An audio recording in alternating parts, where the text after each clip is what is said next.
nuevamente a la Casa de América por alojarnos y gracias a vosotros por estar aquí. Es bueno estar entre amigos. No lo parece posiblemente, pero nos hemos puesto nuestras botas de piel española y tenemos nuestro sombrero de piel de leopardo para hablar de un músico que para nosotros es muy importante, no solamente para nosotros, desde luego, que constituye posiblemente, diría yo, una de las, además de nuestro interés por determinados autores, una de las cosas que más, que más nos unen a Rodrigo y a mí, en un marco de enormes diferencias. Irreconciliables, además. De modo que me veo obligado, digamos, para comenzar esta conversación con Rodrigo, que es la continuación de decenas de conversaciones, cientos ya de conversaciones telefónicas entre Barcelona y Madrid. Me veo obligado, digo, a preguntarle a Rodrigo para comenzar algo que creo que en realidad nunca te pregunté, que es ¿cómo llegaste a Dylan? De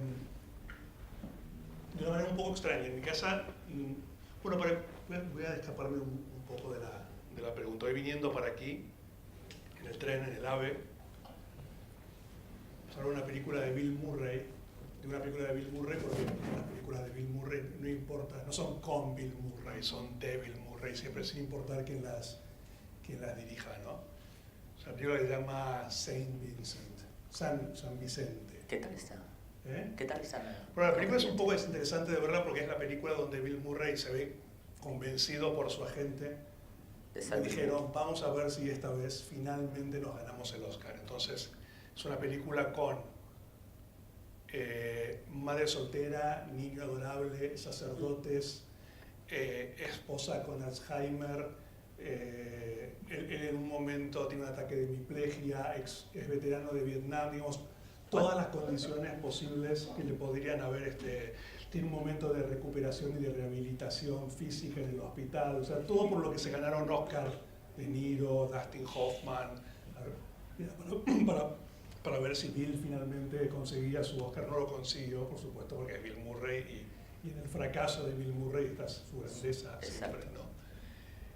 Pero hay un momento muy curioso de la película que son los créditos finales, que yo estoy seguro que es una idea de Bill Murray, que no tienen absolutamente nada que ver con el resto de la película. En el resto de la película Bill Murray es un personaje gruñón, Bill Murrayesco, molesto, siempre como de mal humor, etcétera, etcétera. Pero los créditos finales, mientras suben todos los títulos y esto se llama Gaffer, que nunca sé quién es, y todos estos rubros técnicos misteriosísimos del cine norteamericano que no están en ninguna película del resto del mundo siempre. Lo que se ve es una larga escena de Bill Murray fumando un cigarrillo y regando las plantas con Walkman puestos, cantando sobre Shelter from the Storm de Bob Dylan, como encimando su voz a la de Bob Dylan y como cambiando palabras de repente o no acordándose, etcétera, etcétera, ¿no? Entonces lo que yo pensaba cuando decía eso, decía que miraba la película mala, bueno, buena porque está Bill Murray, y pensaba que con el único músico que se puede hacer algo así en el cine es con Bob Dylan, ¿no? Alguien con una carga ya narrativa tan poderosa que inmediatamente puede ser asimilada por cualquier personaje, ¿no? Me parece que no pasa ni con los Beatles, ni con los Rolling Stones, ni con nadie. La música de los Beatles, o la música de los Rolling Stones, o la música de Lou Reed, o la música de Pink Floyd, en cualquier otra película, siempre es la música de ellos, que está puesta ahí encima. La música de Dylan en la película que aparece siempre se las arregla para ser absorbida por la trama, o incluso devorarla a la trama, ¿no? Me parece que eso es uno de los grandes logros de Bob Dylan, ¿no? En cuanto a lo que preguntaba, yo siempre digo, ¿no? Qué suerte que tenemos de vivir con Bob Dylan vivo y de seguirlo como si fuese una novela por entregas, ¿no?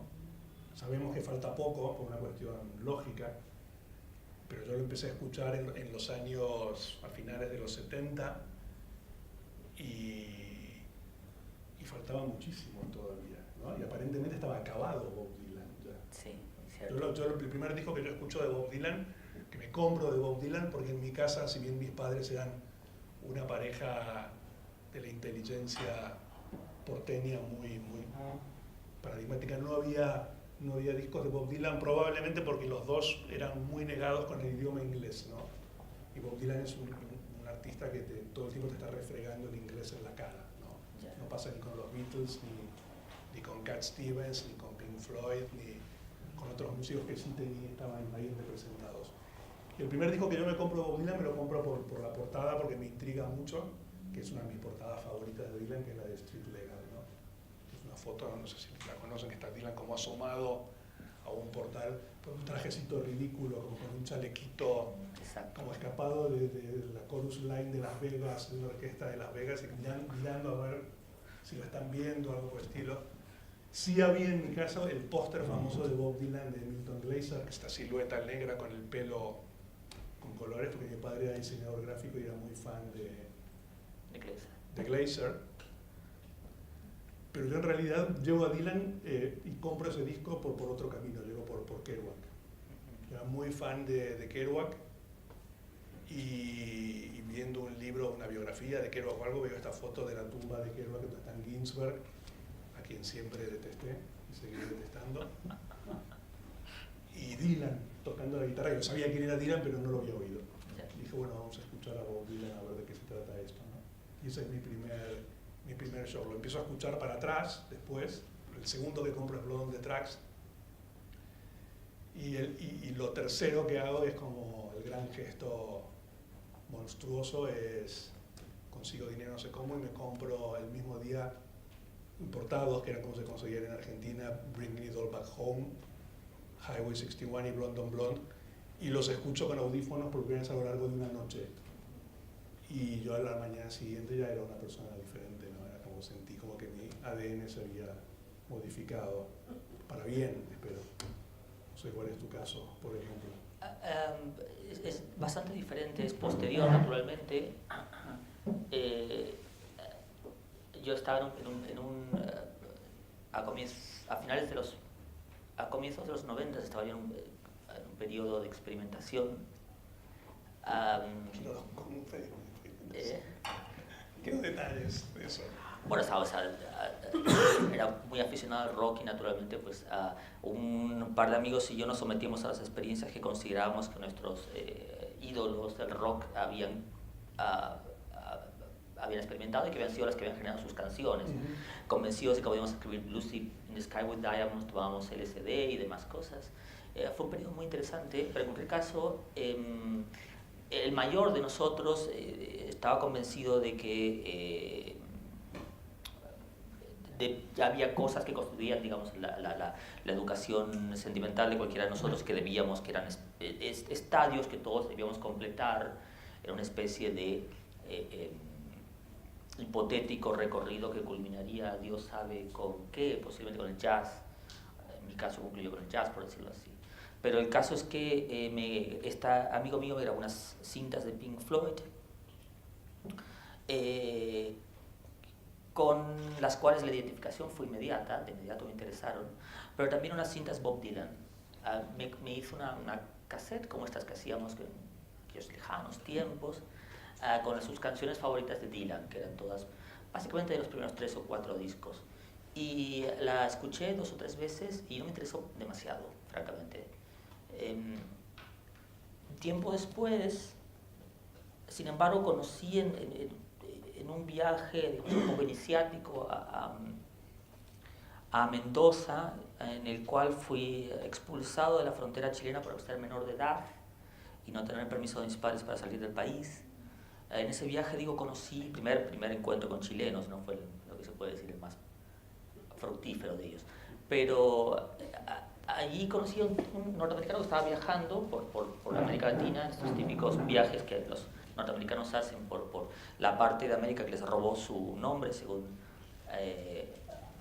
Randy Newman, y él, recuerdo que estábamos una noche allí en una gasolinera y no teníamos dónde ir, y este señor, el que yo había conocido en el autobús, se puso a cantar canciones de Dylan, y ahí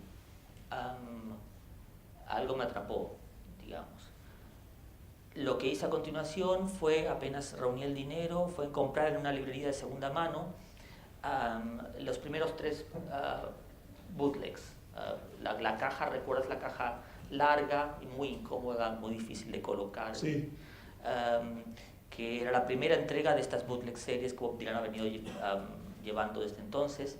Y Y que nos tiene además una mezcla de indignación y deseo para la próxima que está al salir. Sí, pues la próxima, para quienes no lo sepan, cuesta $600. Sí. Se aceptan donaciones al final de este acto. Sí, son 18 CDs. Exacto. Podemos hacer una colecta incluso para entre todos. Sí, incluso podríamos hacerlo. Si es que la Casa de América no tiene la diferencia, regalamos un par de Sí, es una buena idea.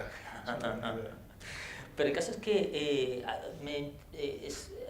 sucedió conmigo lo que es interesante que hayas mencionado un momento antes, que es que tú dices que efectivamente Dylan es un autor que no puedes apreciar si no tienes unos conocimientos más bien extensivos del idioma inglés. Sin embargo, creo que a mí lo primero que me capturó fue el fraseo. Sí. Hay algo que tiene Dylan a la hora de interpretar sus canciones, consideradas de forma consuetudinaria como malas versiones de las canciones. Lo que se dice a menudo es que las canciones de Dylan son mejores cuando no las canta Dylan, lo cual es una cuestión sujeta a discusión, si acaso. Pero digo, creo que hay algo en el fraseo de Dylan que hace de que de inmediato comprendas, en algún sentido, de qué van las canciones. Pues esa es la teoría de Andrés de Calamaro. Él decía que realmente Dylan era un cantautor que se escuchaba, que había que escucharlo realmente, y que a él no le interesaba especialmente saber qué estaba diciendo puntualmente, sino que el modo de expresión de Dylan alcanzaba para transmitirlo, ¿no? Eso también es la teoría que apuntala, que muchos especialistas lo dicen, ¿no? Hay un libro muy divertido de los muchos libros que salen sobre Dylan al año, ¿no? Sí. Que se llama Los Dylanistas, que es una investigación que hace un periodista entrevistando a los grandes fans de Dylan en el mundo, ¿no?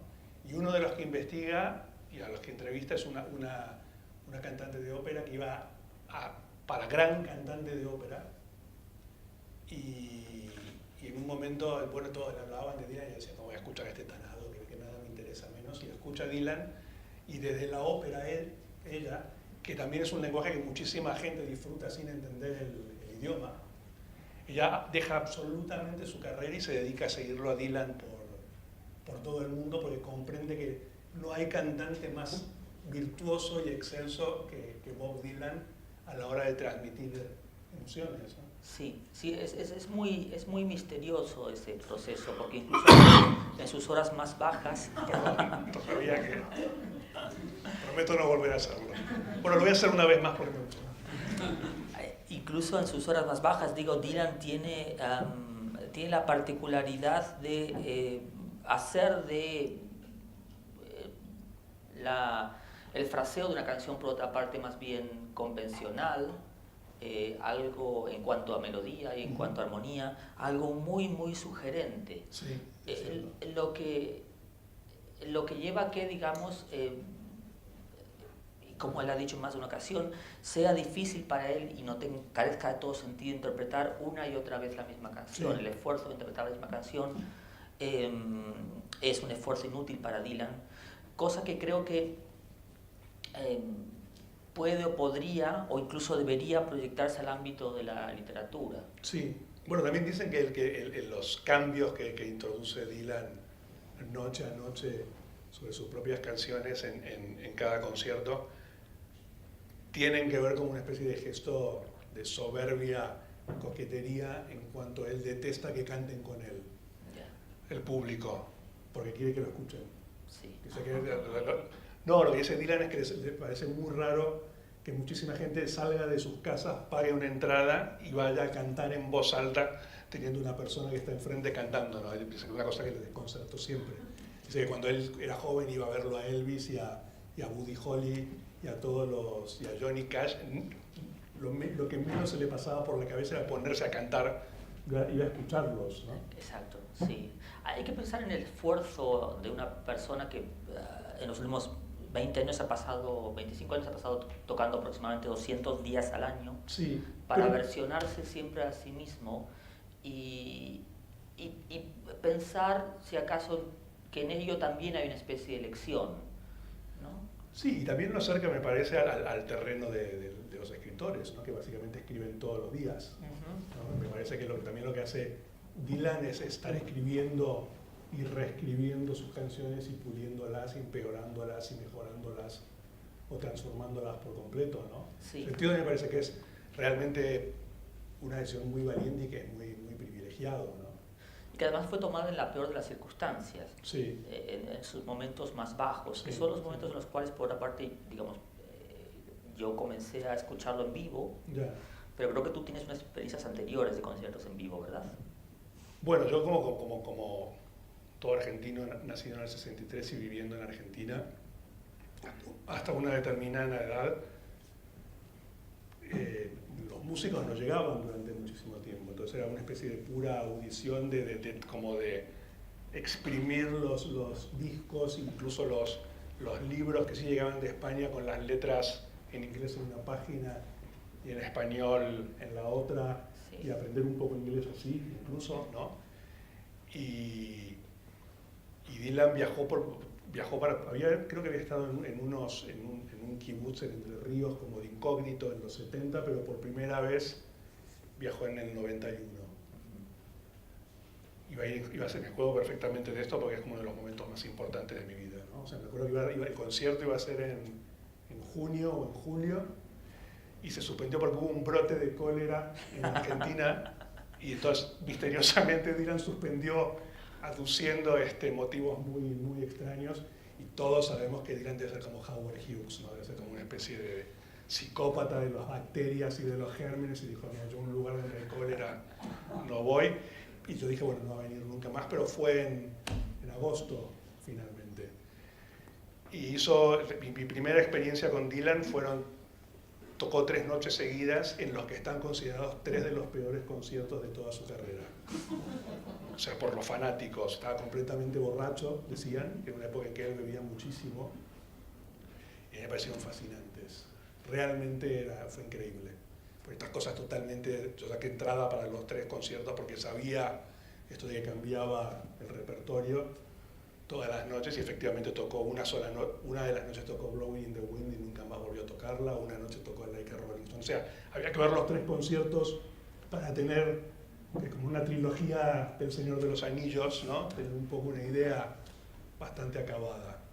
Y ahí tuve el episodio en el hotel con él, ¿no? Que lo vi de cerca. Sí, cuéntanos esto, porque yo mismo no lo recuerdo bien. Es una historia un poco absurda, o sea...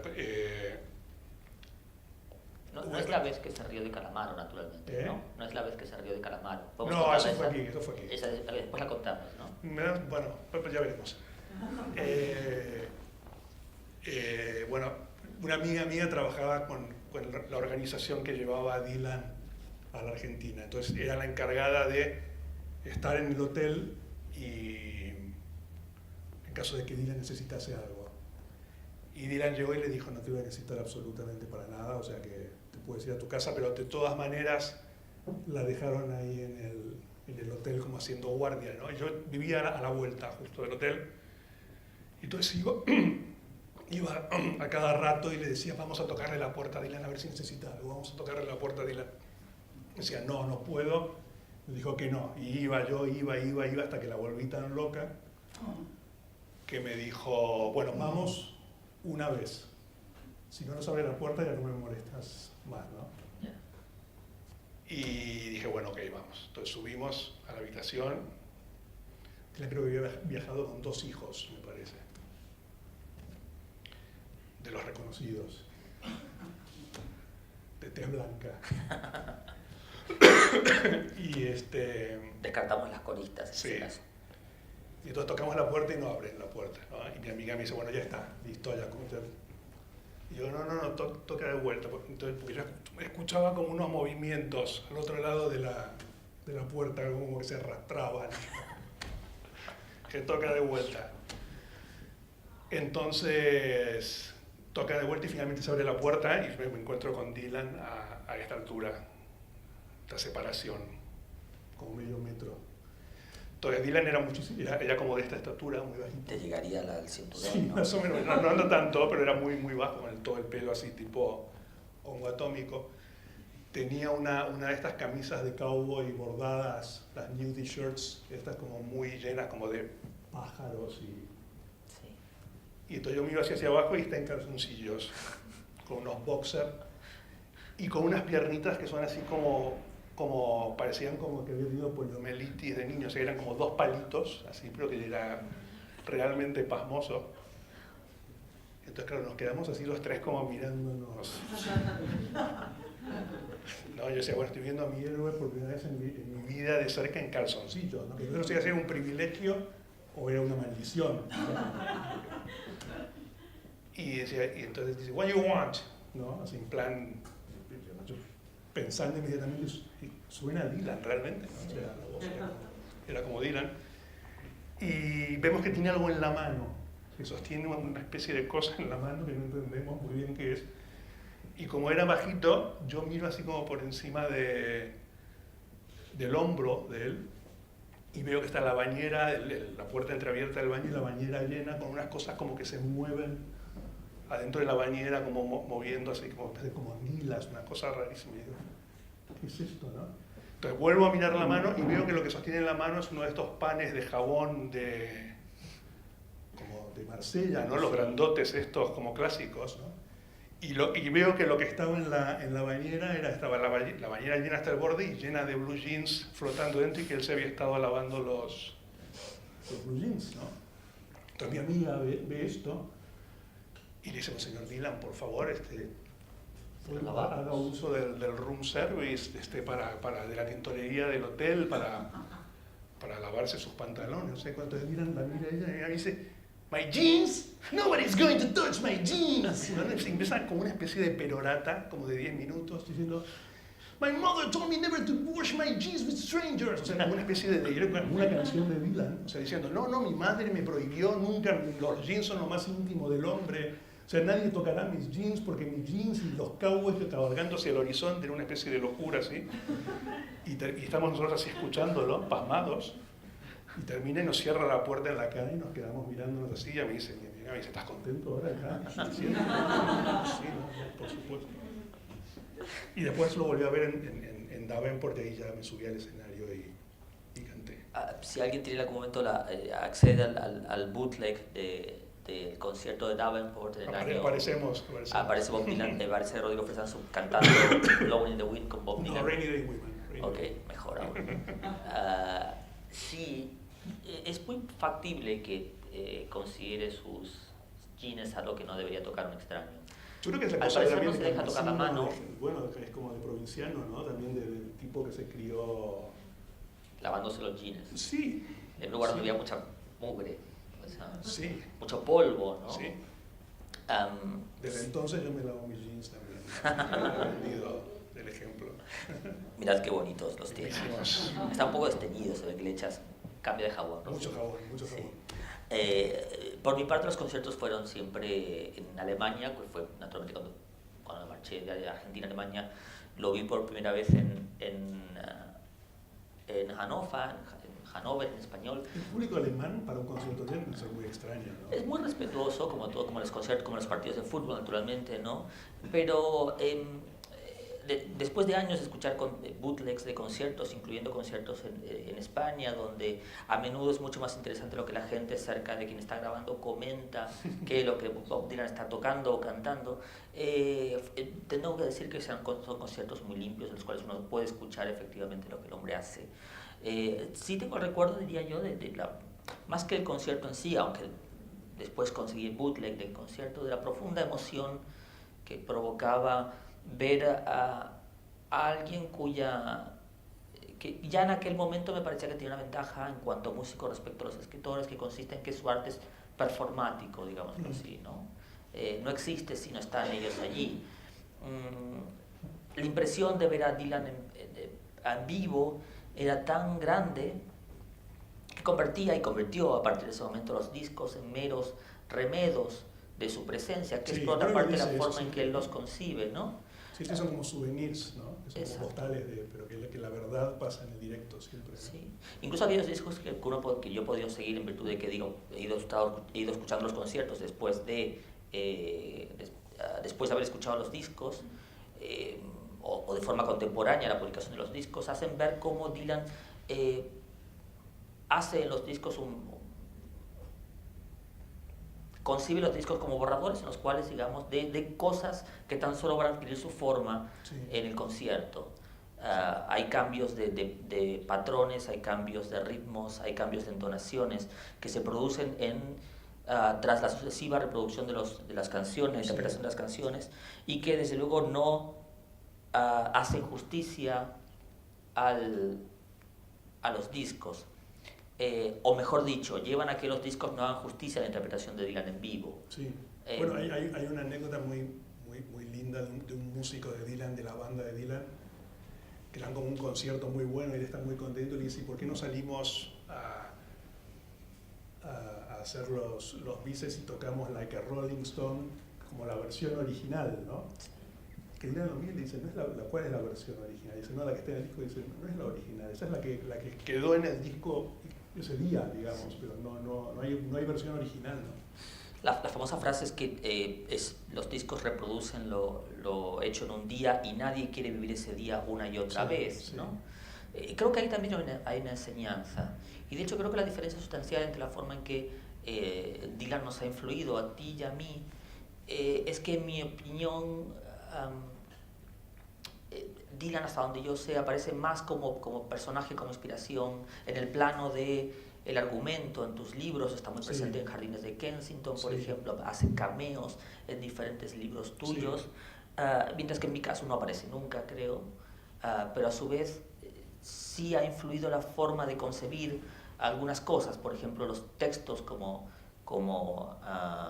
meros borradores de algo algo hipotético que no existe, sino, digamos, en el momento en el cual se crea, ¿no? Sí, y la forma de la frase también, ¿no? Sí. Me parece que la manera de encarar una determinada frase, en el sentido la lectura / audición de Dylan es muy liberadora, ¿no?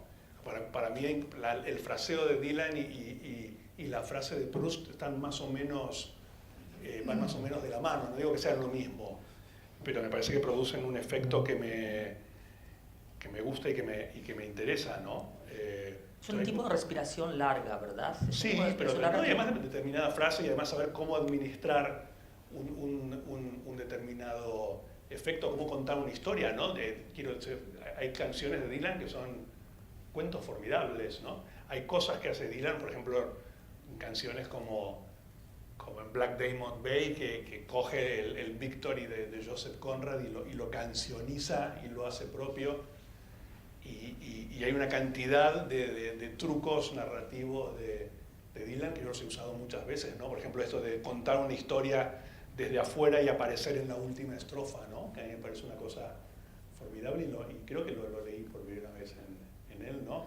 Y después determinadas frases, ¿no? Para mí hay frases de Dylan que me parecen, bueno, no solo la del fantasma de la electricidad, la famosa, ¿no? Pero canciones como en Sooner or Later, cuando del Dylan enamorado le reprocha a su enamorada y la acusa y le dice, la bufanda había mantenido tu boca bien cubierta, ¿no? Como diciendo, no me dijiste de toda la verdad. Sí. O sea, ese tipo de cosas que uno es realmente asombroso, ¿no?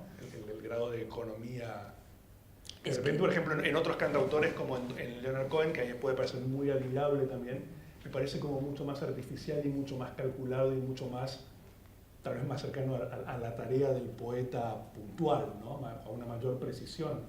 A mí lo que me gusta de Dylan es que me da todo el tiempo la impresión de que está conduciendo a toda velocidad como por un camino de cornisa con una pericia formidable y con los ojos vendados a veces, ¿no? Sí. Y creando al mismo tiempo. Creo que la impresión que provoca Dylan cuando interpreta sus canciones es que las está creando en ese momento, lo cual, digamos, así que uno disculpe inflexiones Dylan es muy habitualmente se salta compases. Sí. Yo creo que deliberadamente, ya que esto provoca una sensación de urgencia, una impresión de urgencia que tiene sus canciones.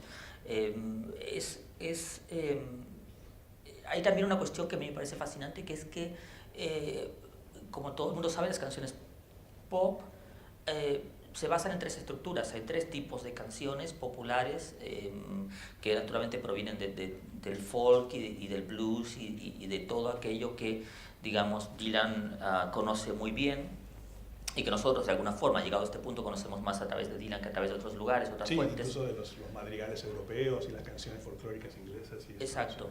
Pero digo, lo mismo sucede finalmente con el tipo de textos, el tipo de convenciones genéricas que persigue la literatura. Finalmente tenemos una serie de formatos, de formas narrativas, ¿no? Que no son ilimitadas, en las cuales procuramos movernos, quienes somos escritores, procurando decir algo, que al menos en su entonación no sea, que sea novedoso, que no suene por completo convencional. Sí. Y es solo que él lo ha hecho 300 veces, 400 veces, ¿no? Sí. Es muy admirable eso. Y creo que también es admirable la forma en que, precisamente lo pensaba cuando hablaba de el modo en que, digamos, él nos ha reescrito la tradición, la forma en que se relaciona con esa tradición, ¿no? Sí. Y las puertas que ha abierto. Posiblemente Dylan sea el único músico que yo conozca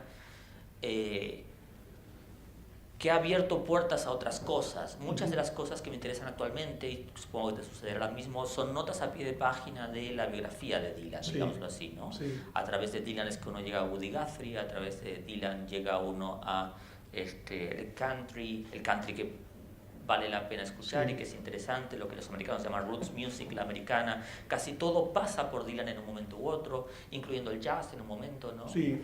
Para quienes, por ejemplo, es un ejemplo, ¿no? De artista. A mí me parece que enseña mucho con su voracidad, incluso con su afán urraquesco, ladronesco a veces. Pero además me parece que tiene una gran enseñanza dentro de lo que es la música popular y de lo que es el rock, que es probablemente el primer gran artista cantautor que asume claramente su ancianidad y su vejez y se convierte en viejo, digamos. Yo el otro día vi por televisión y lo presentaban como con una especie de cierta admiración, para mi pasmo, a Mick Jagger cantando con Taylor Swift Satisfaction, y yo casi me desmayo del horror lo que era eso, porque era como una especie de ver un señor de 70 y algo de años, como disfrazado de adolescente, pegando como saltos por el escenario, muy preocupado por saltar más que Taylor Swift, ¿no? Que tiene, que decir, las piernas de Taylor Swift le llegan al mentón, creo, a Mick Jagger más o menos, que lo miraba como desde que te invité a cantar a mi concierto de gira, no nos pasemos tampoco de revoluciones, ¿no? Y a mí una de las cosas que más me gustan de ir a los conciertos de Dylan es lo poco espectaculares que son, lo poco vistosos que son como realmente conciertos de cámara, ¿no? Sí, incluso en los últimos conciertos ya no pone luces, ¿no? Por ejemplo, quienes no hayan tenido la oportunidad de ver el concierto en Madrid, quienes hayan tenido la oportunidad de ver el concierto en Madrid recordarán que hay luces muy tenues.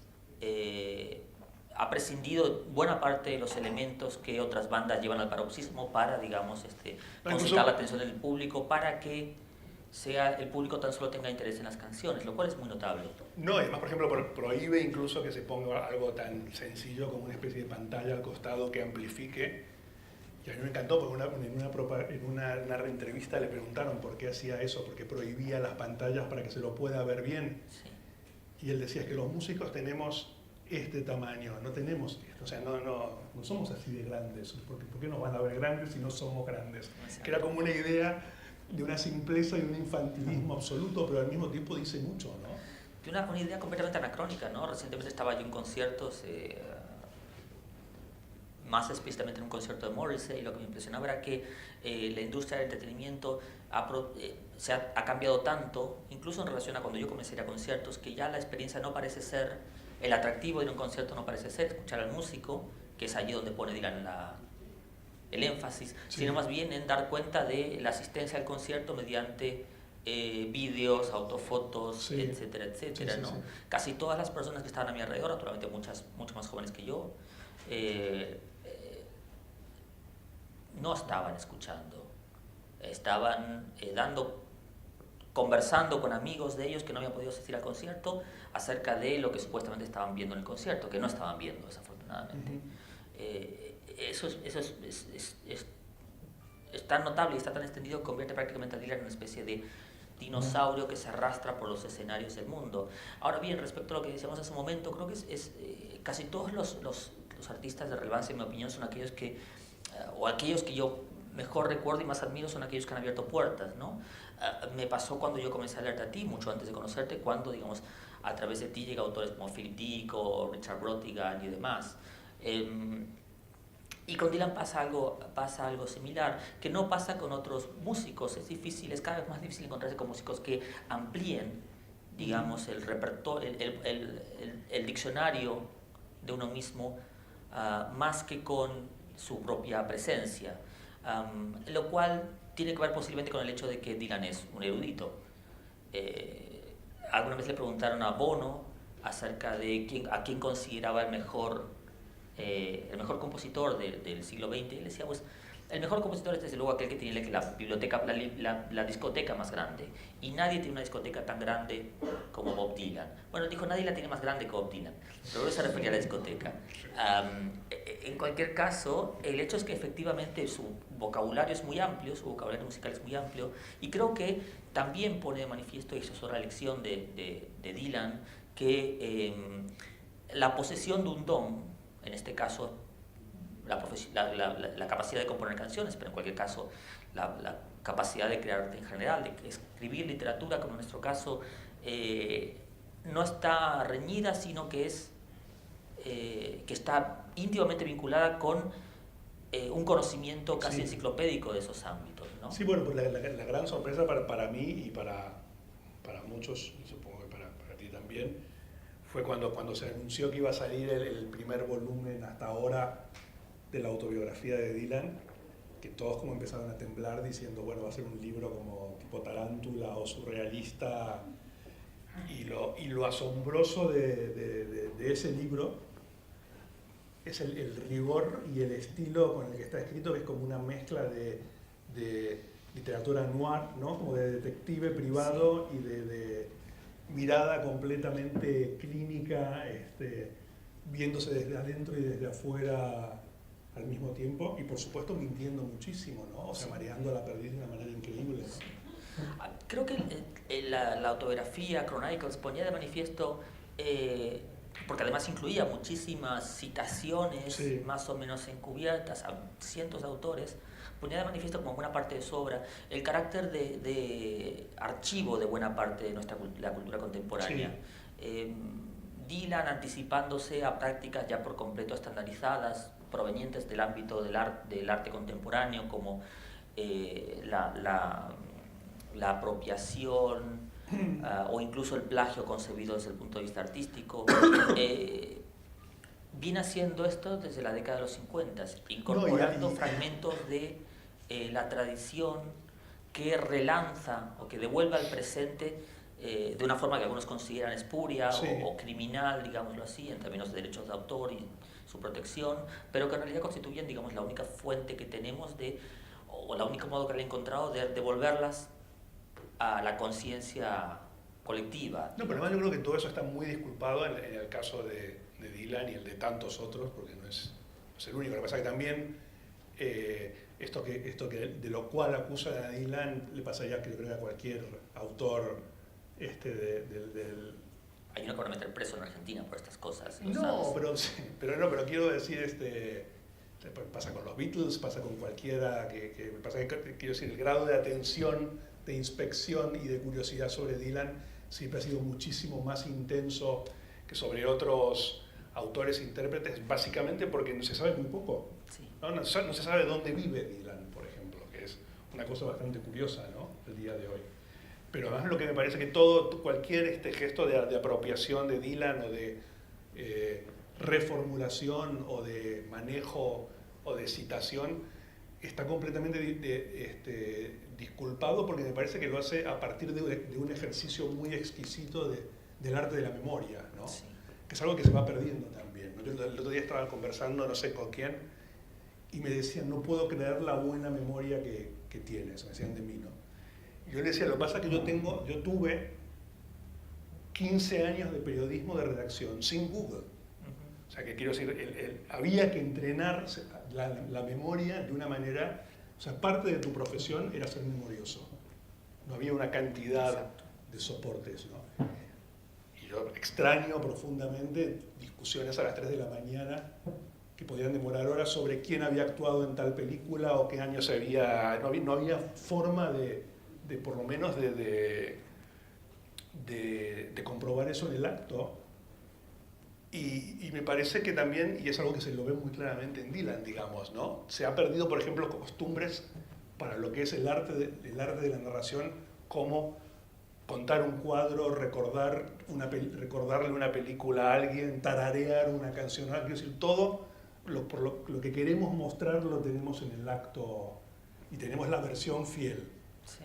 Antes, la versión que emitíamos nosotros era peor, igual, mejor, cambiada, personal, y muchísimo del arte contemporáneo y del arte antiguo surgió a partir de la revisión y de los retoques sobre algo que se intentaba imitar o emular, ¿no? Sí. Dylan es el caso más claro de eso, ¿no? Sí. O sea, Dylan quería ser Buddy Holly, lo cual es una idea absurda, ¿no? Exacto, sí. O sea, un autor perfectamente afinado, completamente matemático, que inventa la estructura, 2 guitarras, bajo y batería, la idea de banda, ¿no? Claro que es Dylan, ¿no? Sí. Es muy curioso cómo una parte de la pequeña revolución, no tan pequeña por otra parte, que Dylan inició en la cultura popular, tuvo unos comienzos muy modestos. Finalmente lo que quería era ser Bobby Darin, ¿no? Sí, sí, sí. Componer canciones comerciales, tener éxito con las chicas, cosas que desde luego consiguió, pero de formas muy, muy indirectas, Sí, ¿no? sí. Además, chocando con una resistencia muy importante que lo convirtió, o que convierte su trayectoria en el tipo de historia, tú lo decías en algún lugar, el tipo de cuento de hadas que uno quiere que le cuenten todas las Sí. noches para dormirse, ¿no? Sí. Hay algo muy notable en Dylan, y creo que eso también es una lección que tiene para nosotros, si sabemos escucharla, que es la permanente transformación de sí mismo, tan pronto como, digamos, esa verdad acerca de sí mismo no proviene de sus convicciones, sino de convicciones de otros, ¿no? Su transformación en un músico su transformación primero en Woody Guthrie, su transformación posteriormente en un músico de rock, su momento cristiano, que es un momento particularmente interesante, su transformación en una especie de clásico en vida, de anciano, Sí. Incluso antes de tener la edad para ser un anciano. Sí. Son demostraciones de que un artista está en un estado de perpetua transformación, Sí. y que es su arte el mecanismo que encuentra para convertirse a sí mismo. Sí, eso por un lado, y después, al mismo tiempo, todo el tiempo, y él diciéndolo y bajando todo el tiempo el nivel de intensidad épica, mítica, mística que se le pueda atribuir, ¿no? En una de las últimas entrevistas que le hacen a Dylan, justamente hay un periodista frente a él y le empieza a decir, no, porque tú sales todas las noches a la carretera y eres como un cowboy en la oscuridad y todos los escenarios y vas de una ciudad a otra, etcétera, etcétera. Es una especie así de panegírico y Dylan lo mira y lo deja hablar y finalmente le dice, bueno, escúchame, le dice, es o esto o irme a Miami a ver televisión con un whisky en la mano. Claro. O sea, dice, ¿tú qué elegirías, no? Sí. Sí, esa es otra lección, ¿no? Uno no lo deja de hacer hasta que lo deja eso, Sí. que uno está haciendo uno. Va a ser raro, ¿no? Cuando la historia esté terminada.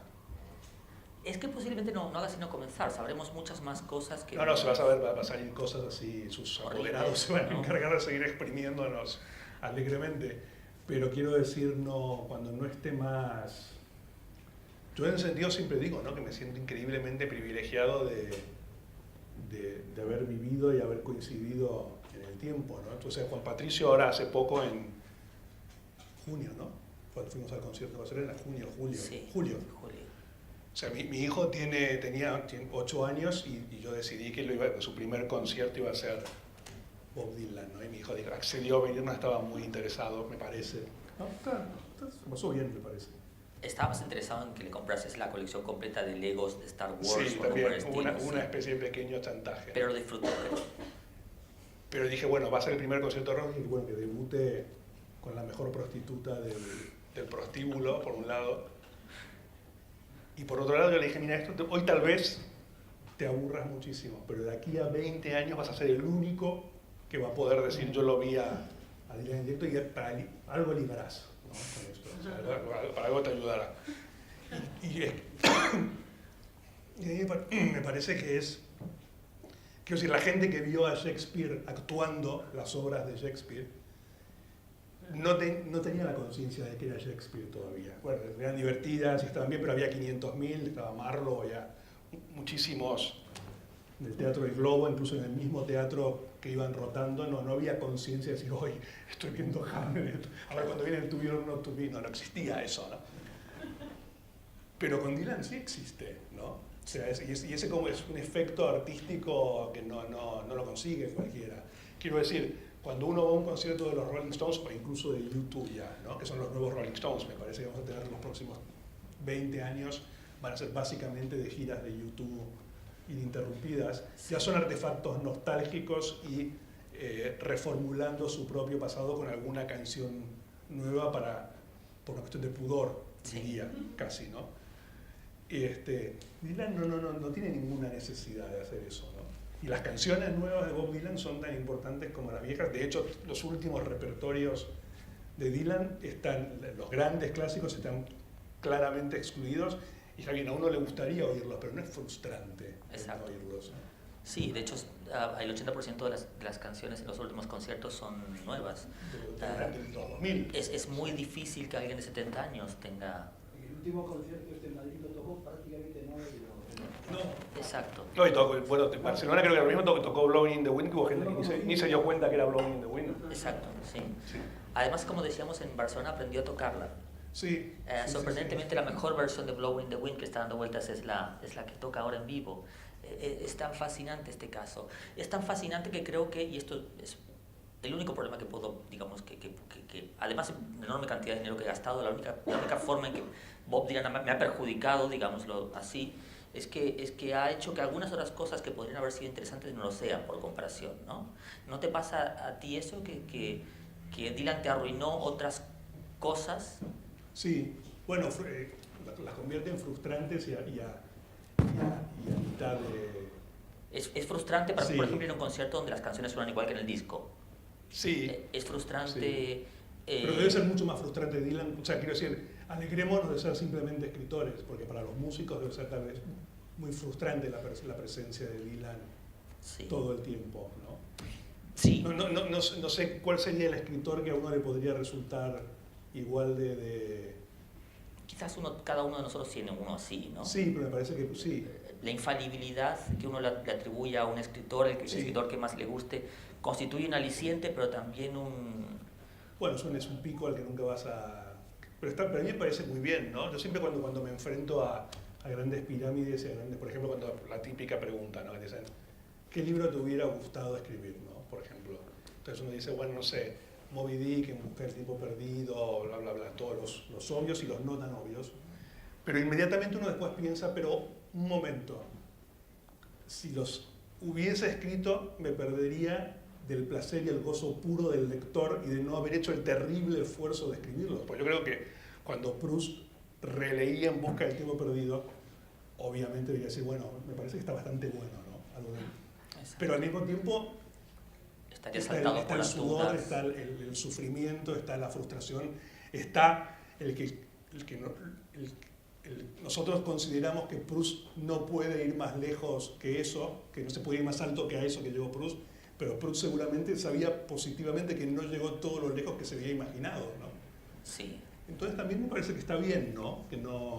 Que existan estas especies de monolitos como de 2001, Odisea del Espacio, que te impidan siquiera la fantasía de acercarte a conseguir eso, y que te obliguen simplemente a disfrutarlos, ¿no? Quizás, digamos, tengamos sencillamente que estar muy agradecidos por el hecho de que hayamos podido no solamente ser contemporáneos, sino además aprender de algo que para otras personas, Sí. digamos, pasa sencillamente, es como una especie de banda sonora de fondo de los tiempos. No, pero E incluso en las catástrofes y errores de Dylan, que son muchos, los momentos más hermosos para quienes somos dilanitas o bobólogos, como uno prefiera decirlo, los momentos más hermosos de la trayectoria de Dylan son esos momentos completamente catastróficos. Sí.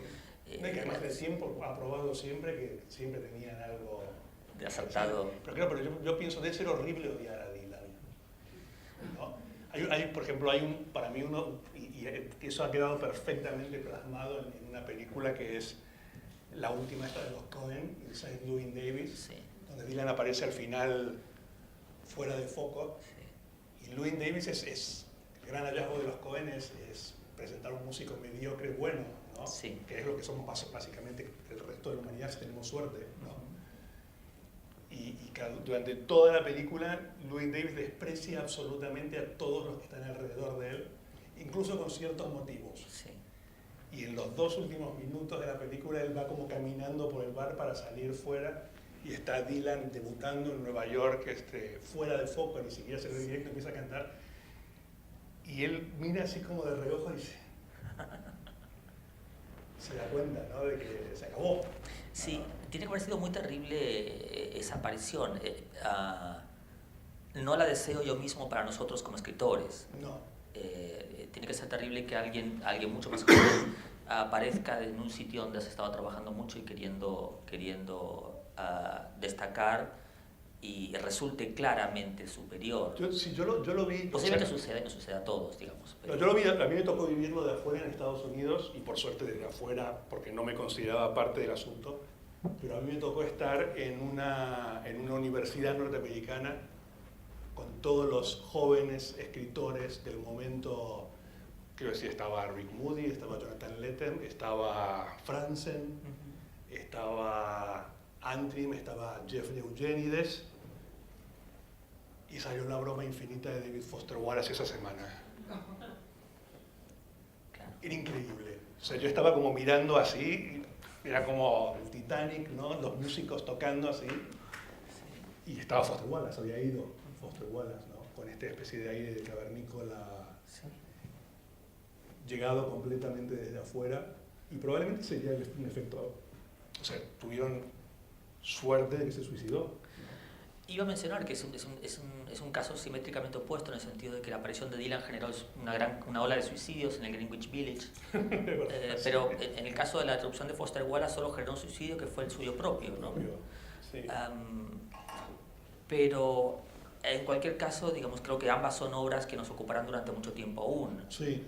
incluso después de que sus autores hayan desaparecido. No sé cuánto tiempo nos queda, no tengo reloj aquí, queda tiempo para unas preguntas y comentarios del público. Vale, pues si tienen comentarios y sugerencias. ¿Sí? No son las 8. Vale, pues hay comentarios, sugerencias, experiencias dilanitas. Uno de mis libros favoritos, tengo que decir entre paréntesis, la ingente biografía dilaniana es If You See Him, Say Hello, un libro en el cual fans cuentan sus encuentros con Bob Dylan. Casi todos son más o menos catastróficos. Sí, mi favorito es uno que lo atropella con el auto sin darse cuenta, y que está como medio inconsciente Dylan, y en lugar de llevarlo a un hospital lo carga y lo lleva a la casa para mostrárselo a sus amigos. A Dylan inconsciente lo sube, que me parece increíble, ¿no? Hay una bonita historia de un taxista neoyorquino que está... Atropella a Dylan.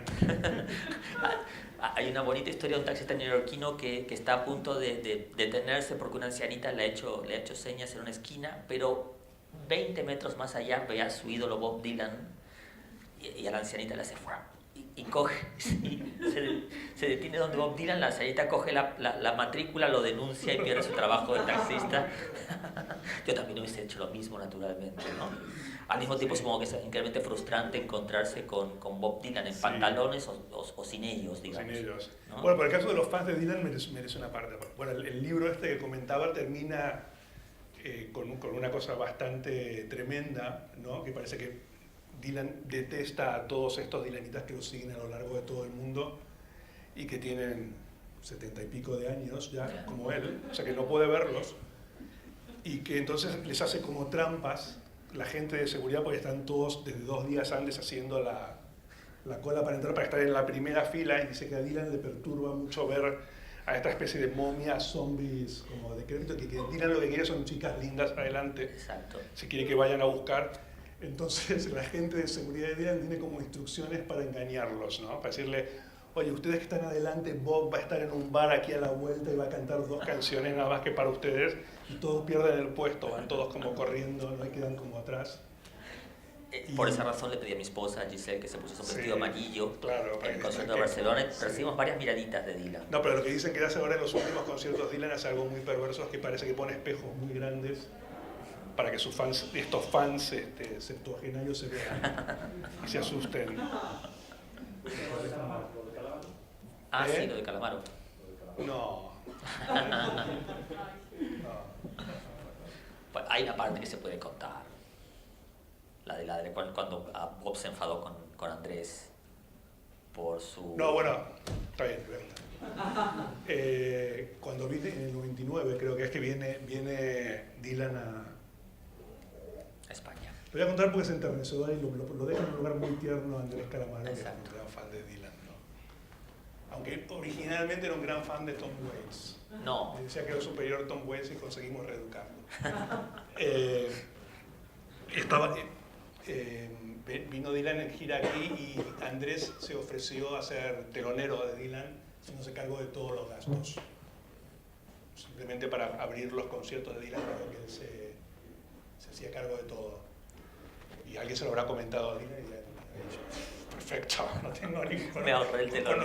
Ampliamente conocido por su cariño por los centavos. He dicho, bueno, está bien. Pero no sabía quién era Andrés ni nada. Amplié la piscina, dijo Dylan. Entonces en la gira esta de apertura de los conciertos de Dylan, que Andrés tocaba nada más que la guitarra, estaba solo con un guitarrista más creo, tocaba a la Dylan el Falling in Love with You, la canción esta que cantaba Elvis. Sí, exacto. Love Me Tender. No, la de... ¿La de Bob? Sí, no es de Bob Dylan, es la que está en Dylan, en el disco del Can't Help Falling in Love. Sí, I Can't Fall in Love. Sí. Y la cantaba muy a la Dylan, y Andrés se parece bastante a Dylan, tenía el pelo así. Además le escogí unos trajes así igual, como Savile era Row, como una aquella- especie. Entonces parece que en un momento Dylan empieza a escuchar eso, está como en el backstage y dice, ¿qué es esto? Y se asoma y ve eso y le agarra un ataque y dice, pero es un imitador, contrataron a un imitador de Bob Dylan para que haga los conciertos de Dylan. Entonces se vuelve como loco, porque piensa que es como una broma, que hay alguien haciendo de Dylan antes que él. Y bueno, se aclara la situación, qué sé yo, nunca se ven porque no... A mí me tocó estar en la parte de atrás del escenario en esa gira, y cuando pasaba Dylan a todos nos metían adentro de un cuarto tipo los hermanos Marx porque no podíamos ni mirarlo, ¿no? Pero bueno, Andrés, que es muy insistente, consigue una vez en San Sebastián, estábamos, burlar ese cerco y se arregla para acercarse y le regala una copia de... Alta fidelidad. Alta sociedad. No, honestidad brutal. Honestidad brutal. La honestidad brutal. Y entonces, bueno, mira, Andrés, que estuve con Bob, Radri, el disco. Hace falta que me invites, no seas malo. Y entonces estaba súper ilusionado. Entonces estábamos en el mismo hotel. A mí me habían enviado a hacer un artículo de Buenos Aires siguiendo la gira de Andrés. Y a las 6 de la mañana me golpean la puerta y dice, Rodri, le pagué a la mucama, Bob acaba de dejar su cuarto, no lo arreglaron y le pagué para entrar al cuarto de Bob a ver cómo deja el cuarto Bob, ¿no? Después cuando se va del hotel, yo le digo, Andrés, estás completamente loco, ¿no? Dice, Rodri, el cuarto de Bob, ¿vos sabés cómo deja el cuarto Bob sin que esté arreglado? A ver qué nos encontramos, ¿no? Y digo, bueno, no demoró mucho en compensarme realmente, ¿no? Entonces entramos al cuarto, está bueno, la cama extendida, todo normalmente, nada demasiado perturbador, salvo un detalle que yo veo de entrada y Andrés no lo ve y yo empiezo como a cubrir así, que es que sobre la mesita de luz está el disco de Andrés que le había regalado, o sea que se había ido. Sin abrir. Sí, sin abrir el celofán. Lo había dejado ahí y se había ido. Yo trato como así como de ocultarlo. Pero finalmente Andrés lo ve y nos miramos los dos así como a la cara en un momento terrible. Y Andrés, que es Andrés Calamaro, me dice, Radri, Esto es una señal de pop porque sabía que yo iba a venir y me lo dejó a propósito. Nunca admitiremos públicamente que hacemos lo mismo con los libros que nos regalan cuando vamos de viaje, ¿no? No, pero con los libros que nos regalan... Bueno, no sé si te voy a contar esto. Yo me los llevo. No, yo es la versión oficial. La versión oficial es que me los llevo y los tengo en mi casa. Yo no voy a decir lo que hago, porque es horrible. No, mucho me los llevo. Pero hay que deshacerse de ellos en el aeropuerto. Eso dicen, sí. Yo no he tenido la oportunidad de entrar a los hoteles que deja Rodrigo Fresán, de manera que no me he tenido que encontrar con mis libros. No, están todos en casa, Pero en cualquier caso siempre es un placer conversar con Rodrigo acerca de estas cosas. Nos quedan muchas cosas pendientes, la relación de Dylan con el cine, cómo, digamos, ciertas canciones, como este en el momento, constituyen partes muy importantes de películas, cómo a su vez Dylan es desastroso en el cine. Pero es un súper fan del cine. Sí, bueno, también es lo que dice también que como todo chico de provincia, el cine era como el gran momento. Ya el cine, de hecho, en Duluth, el pueblo donde nació Dylan, al día de hoy Dylan es dueño de todos los cines, los 3 cines del pueblo, los compró él. Comprensible, sí. Es eso, ampliar la piscina. También, sí. Y nos quedan muchas cosas por hablar, como decía antes, pero alguien decía que en realidad, incluso aunque uno no comprenda las canciones de Dylan, le basta saber que las canciones de Dylan terminan siempre termina con el muchachito marchándose, caminando por la carretera hacia el horizonte y alguien que dice buena suerte, ¿no? Sí. De manera que no nos queda mucho más que desearte buena suerte, Rodrigo, buena suerte a vosotros. Gracias por venir y hasta la próxima ocasión, ¿vale? Gracias.